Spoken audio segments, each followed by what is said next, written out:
There has to be this recognition that the South is key to building working class power.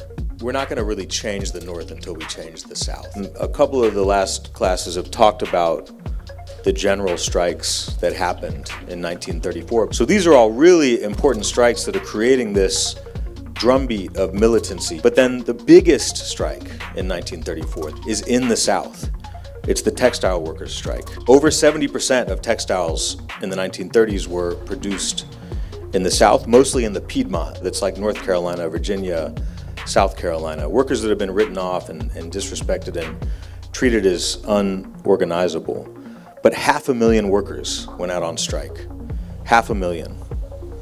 And it was a single industry strike, but it really took the form of a general strike because much like the mining towns, you had these mill villages, places like Concord, Kannapolis, Cannon, Gastonia, that were totally controlled by the textile industry, and every single worker engaged in these strikes in a lot of these towns. And the South is it's different today than it was 80 years ago. It's not primarily a rural area. It's growing fast. There's huge cities like Atlanta and Houston and Austin, many of the fastest growing cities actually in the country.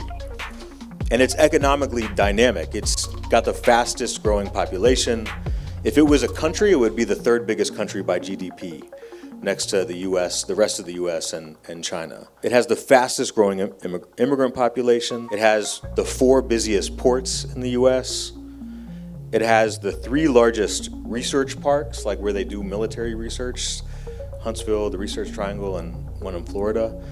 The largest airport in the world is in Atlanta. But even though all that's true, the shadow of the plantation still hangs over the South. It's still a place where workers are more impoverished, where underdevelopment is taking place in communities.